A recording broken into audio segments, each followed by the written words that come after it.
Bismillah ar-Rahman ar-Rahim. Assalamu alaikum. It's just gone 1 minute after 9 o'clock. And a reminder that this hour of news and views is sponsored by Africa Muslims Agency. Africa Muslims Agency, a beacon of hope to communities for over 35 years in Africa and beyond. Alhamdulillah and salamu alaikum to two Hajjis from last year. They are Hajji Waja and of course you, Hajji Mohammed Mia. Obviously you are quite happy, aren't you? Because there's talk about a refund. We understand that SAHUC has announced that the Saudi Arabian Ministry of Hajj and Umrah, as well as the service provider, have agreed an ex gratis payment for 3,500 pilgrims from South Africa who made the pilgrimage in the year 2023. This was due, as they go on to tell us, to a number of issues experienced during the pilgrimage in the year 2023. And it is quite a staggering amount of money. They're talking about 3,049,041 Rand and 67 Saudi riyals. I hope I've said that correctly and I don't sound like Zuma, with a figure. Anyway, assalamu alaikum to both of you. Welcome to the program. Mohammed Mia, would you like to give us a bit of context to the situation? And what was the reference? What was the services that you believe were not provided during your Hajj? Assalamu alaikum wa rahmatullah to you and to everybody who's viewing. Before I go into any problems, I will not be doing justice if I don't first say that we have a million times more to thank Allah for. Allah has given us the opportunity, and this as well is just a gift from Allah. That being said, yes, there were definitely some issues. If I just go back to a note that I had on what was mentioned, it was things like insufficient security in the camps, whereby pilgrims who were not eligible to be in certain camps were there, and space is allocated on a per person basis. So down to the last pilgrim. So any trespasser who's there is taking up a space, and that caused a lot of problems. Other issues, people complain the quality of the food. I think it's important to point out it's not so much that we complained, or rather not us personally, but in general that people are complaining about the food itself, and more about the type of meal that was provided. It wasn't logistically feasible to feed 3,500 people. If I may give an example, if a dag of rice was cooked, it would be easy for them to dish and distribute. But the ministry opted to give us burgers, which obviously take time to assemble each one, and a lot of people went without food. There were also issues where the bathrooms didn't have water. Okay, I've just lost Mohammed. His picture has frozen. Let's pop over to you. Raisa, assalamu alaikum. Welcome to the program. And you must be delighted to hear about this refund. Well, I must say it was a welcome surprise. It was not something that we had expected. SAHUC had contacted, in fact, went out through the media indicating a week ago that there was going to be an announcement regarding, an urgent message that they were going to share with us. We were surprised. None of us knew what that message was. And then on Friday, alhamdulillah, it was mentioned that there was going to be a refund for pilgrims that actually were in Camp A, which was special services, and for those that, like myself, was in Camp D. So there was a refund that was going to come in as soon as they received the funds within their bank account. I must say, when I reflected on this, it was quite an amazing reflection, because in that moment before the media briefing, I could not think of a single thing that had gone wrong. I thought SAHUC did a phenomenal job. I thought that the Saudi government had provided an amazing service for us, Hujaaj. And every difficulty that I had personally experienced over that time was considered to be a test from Allah. In hindsight, after the media briefing, there was obviously realization that yes, there were shortcomings, and the shortcomings were, as Brother Mohammed mentioned, experience from several perspectives. For us as females in the camp, it was predominantly, the toilet facilities, the ablution facilities, but we expected that. We understood that that was not going to be of a high standard, so we accepted that. Yes, going from Arfat to Muzdalifah, unbeknown to us, I had not even had an expectation of receiving food. Only on my return to South Africa, when I reflected on my journey, did I realize that we had not eaten from lunch on Arafat to lunch on Eid's Day, which was, the first day after we had pelted. And, we now, in hindsight, understand that there were certain shortcomings from the Saudi government. Okay, so I went on Hajj 10 years ago, alhamdulillah. And when we're going, we get family, friends, well wishers that kind of prepare you and explain to you, your tour operator, SAHUC, etc., tells you the fact that there's probably 2 million or more people. You must make sabr. That's one of the tests from Allah subhanahu wa ta'ala. Just make sabr, take bags full of sabr. And it's a test from Allah, and that's how we embrace and approach our Hajj journey without any expectations. Like you've indicated, Raisa, you went without food and didn't even give it a thought, thinking that this is a test from Allah. Maybe your sleeping accommodation wasn't great.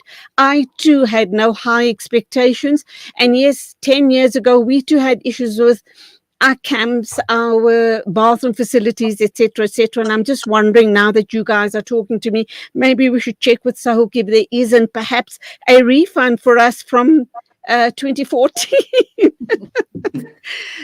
Anyway, I say that tongue in cheek, of course. Let's come back to you now, Mohammed. And before I switch over to you, Mohammed, Raisa, do you know the amount that you will be refunded? From the little that I have gleaned, it seems that the people in Camp A are going to be refunded more than the people in Camp D. And I'm kind of wondering why, because as it is, Camp A would have had more luxurious facilities than the Camp D people. So your thoughts on that? Do you think that's a fair assessment on the distribution of the monies?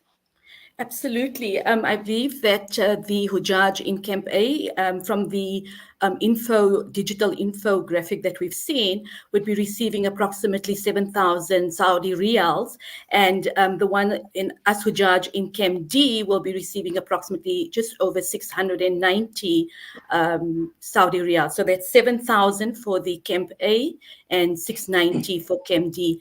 Absolutely, I believe that this is fair.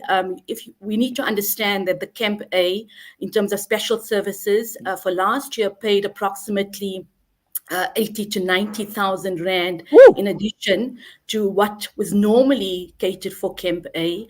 I understand from our Hujaaj during that period that Camp A had significant amount of difficulties. SAHUC was not, made accountable. It was not their prerogative to actually look after them. It was based on the Saudi government, as far as I understand. I believe that they had a bus that had broken down. So there were rumors around the dissatisfaction around the Hujaaj in Camp A. We believe that they had very similar mattresses as we had in Camp D, and there was just one or two things that were different. When you looked at the Hujaaj from the Arabian countries that were in special services, their services were 10 times better than the Hujaaj from South Africa, because we were non-Arab countries.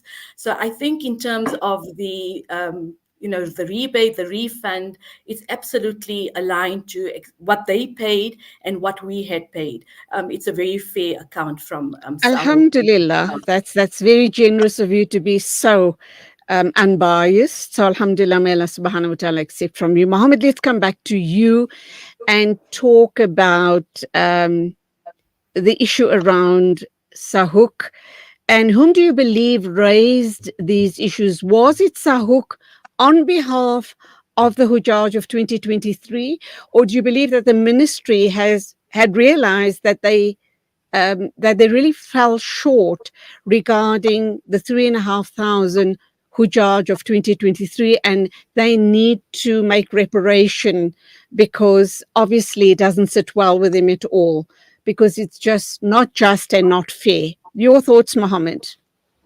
Um, that's something I would have to confirm with them, but I assume it would have had to have been somebody at South, because it's unlikely that the ministry themselves would have been aware of what was going on, because there's obviously some sort of a chain of command where we'd have someone at the top and people below them.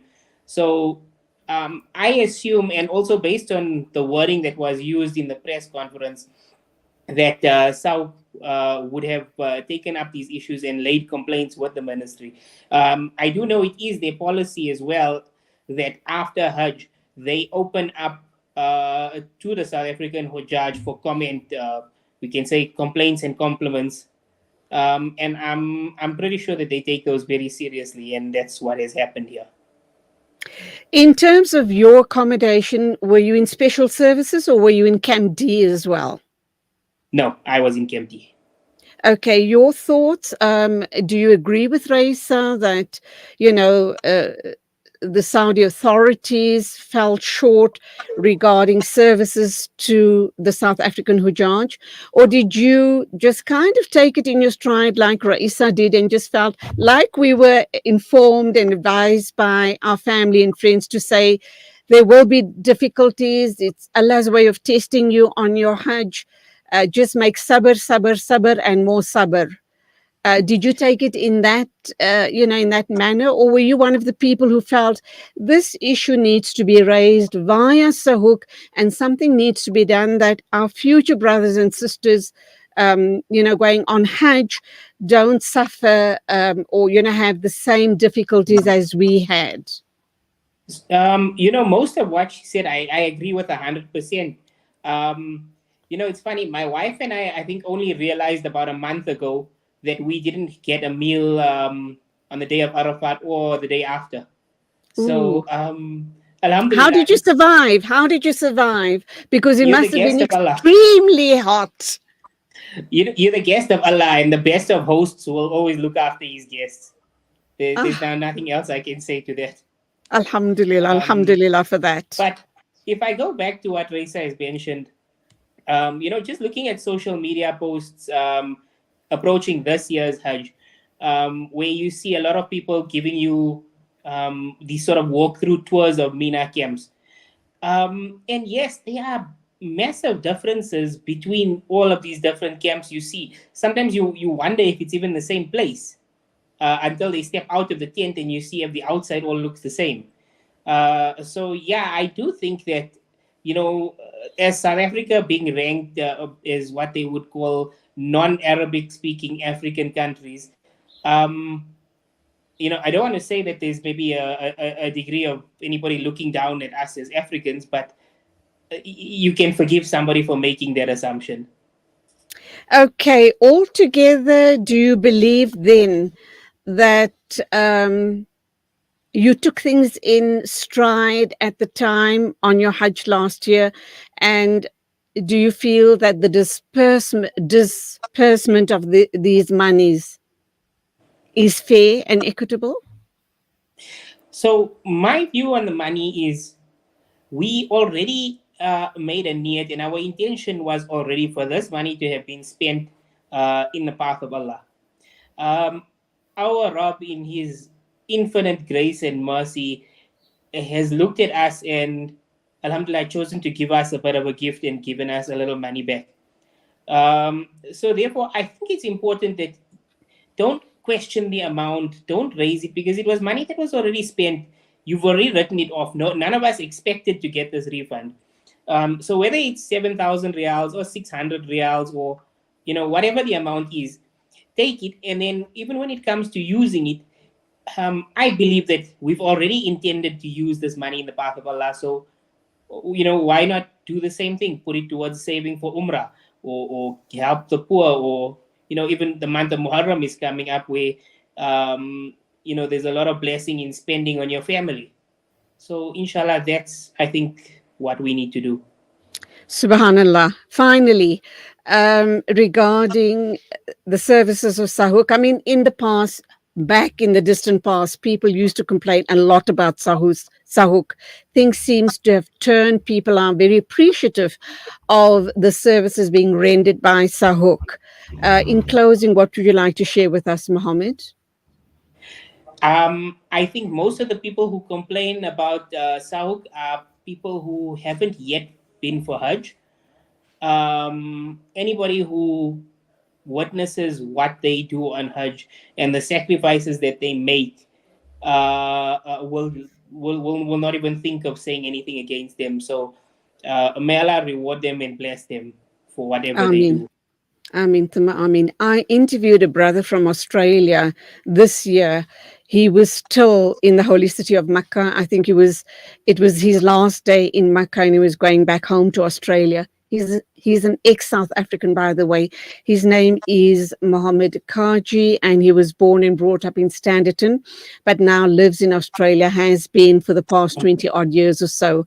And when he spoke to us about his Hajj experience, he commended SAHUC very highly and said, we as South Africans don't realize how lucky we are to have an organization like SAHUC to hold our hands through our Hajj journey. So it seems as if someone from the other corner of the earth concurs with you as well. Let's go to you, Raisa, your closing comments on this whole situation regarding the refunds, your thoughts on SAHUC, and your experience of Hajj 2023. So from SAHUC side, I just like to thank them for literally going this route. I think from a rational perspective, looking at a breach in contract is very, very important, not specifically for the Hajjis that have been there, but for future Hajjis. We forget that when we're young, that they are actually elderly people, that they are disabled people, that while we can cope, there's many others that can't. So looking at the breach of contract, ensuring that the Saudi government actually aligns to the contract that has been agreed to, means that in future and for future Hajjis, they will have a much more easier and ease-free Hajj, inshallah. I'd like to also just thank SAHUC. I think Dr. Rizia, the entire SAHUC team were phenomenal during the period. And I concur with Mohammed, they've just been phenomenal. From the time that we left to the time that we actually reached the shores here in South Africa, you had a SAHUC representative with us all the time, explaining, holding our hand, escorting us. And things were actually made so easy. When you see the Hujaaj of this year from other countries around the world and how many people lost their lives because their agents were unable to actually provide a good service, you realize the value of SAHUC. Hajj 1444, when I looked at the Hajjis going this year, it was very bittersweet, and I wish that I could be there. And inshallah, Allah take all of us and take the entire ummah of South Africa and around the world to experience this amazing, amazing spiritual connection that you have with Allah. And I just wish I could relive that particular experience. It was one of the best.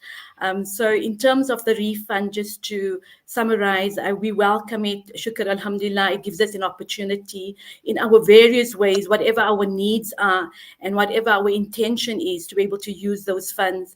And I'd like to thank the SAHUC and also the Saudi government for going through this from a very professional, amicable way, that it became something that was, of ease and provided ease for the Hujaaj of 1444. Shukran.